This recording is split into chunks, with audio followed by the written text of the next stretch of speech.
village pauvre, au sud du pays, vivait une petite fille nommée Grace.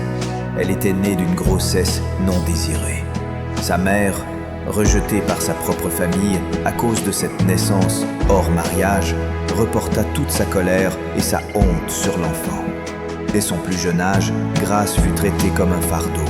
Elle n'avait pas de lit propre, pas de jouets, pas d'affection. À 4 ans déjà, elle balayait la cour, lavait les casseroles et entendait souvent ces mots. « Si tu n'étais pas là, ma vie serait meilleure. » Mais Grace, bien qu'enfant, avait une maturité inhabituelle. Au lieu de se rebeller, elle répondait par le silence et un sourire. À l'école, elle arrivait souvent en retard, faute de chaussures ou d'habits propres. Les enfants se moquaient de son odeur, de ses habits déchirés. Pourtant, elle les saluait tous, les aidait à faire leurs devoirs et partageait même le peu qu'elle avait. Les enseignants remarquèrent qu'elle était différente. Une petite fille discrète, mais qui brillait par sa gentillesse, son respect et sa capacité à pardonner. Un jour, une institutrice l'appela à la fin des cours. « Grace, pourquoi es-tu toujours gentille avec ceux qui se moquent de toi ?» Elle répondit calmement. « Parce que s'ils sont méchants, c'est peut-être qu'eux aussi ont mal quelque part. Moi, je ne veux blesser personne. » Ces paroles simples touchèrent l'enseignante jusqu'aux larmes. À la maison, c'était pire. À 13 ans, alors que d'autres adolescentes commençaient à découvrir leur passion, Grace n'avait droit à rien. Pas de goûter, pas de télévision, pas de temps libre.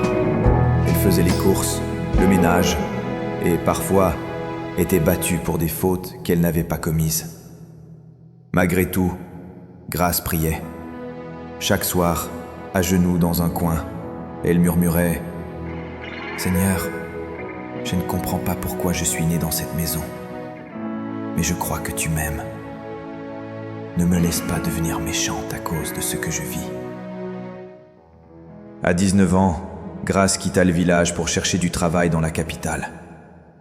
Sans diplôme, sans relation, elle erra de maison en maison comme aide ménagère. Souvent exploitée, mal nourrie, elle tenait bon. Elle faisait toujours son travail avec soin, honnêteté et douceur. Un jour, dans une église de quartier, elle fit la rencontre d'une vieille dame riche venue prier pour sa santé fragile. Personne n'avait fait attention à elle ce jour-là, sauf Grace. Après le culte, elle alla lui parler. « Maman, vous avez besoin d'aide pour rentrer ?» La vieille dame fut surprise par sa voix douce et sa main pleine de respect. Ce fut le début d'une relation singulière. Quelques mois plus tard, la vieille dame invita Grace à s'installer chez elle comme aide-soignante. Grace s'occupait d'elle comme une fille. Elle lui lisait la Bible, lui préparait du thé, l'écoutait parler pendant des heures. Ce que Grace ignorait, c'est que cette dame était la mère d'un des hommes les plus riches du pays, un homme très discret, fatigué des femmes intéressées, qui ne cherchait que sa fortune. Lors d'une visite, il rencontra Grace dans le salon. Elle se leva immédiatement pour le saluer, les yeux baissés, le ton poli. Il ne la remarqua pas vraiment ce jour-là. Mais les jours suivants, il la vit gérer la maison avec rigueur, répondre au téléphone avec dignité et refuser un pot de vin qu'un agent voulait lui donner. Un jour, l'homme tomba gravement malade. Sa mère, étant elle-même trop faible, c'est Grace qui resta jour et nuit à son chevet. Elle préparait ses repas, changeait les linges, priait pour lui et restait présente sans jamais chercher à plaire.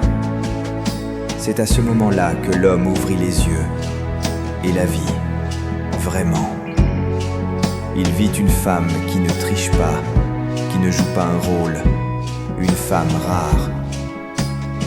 Il commença à lui parler, à lui poser des questions sur sa vie.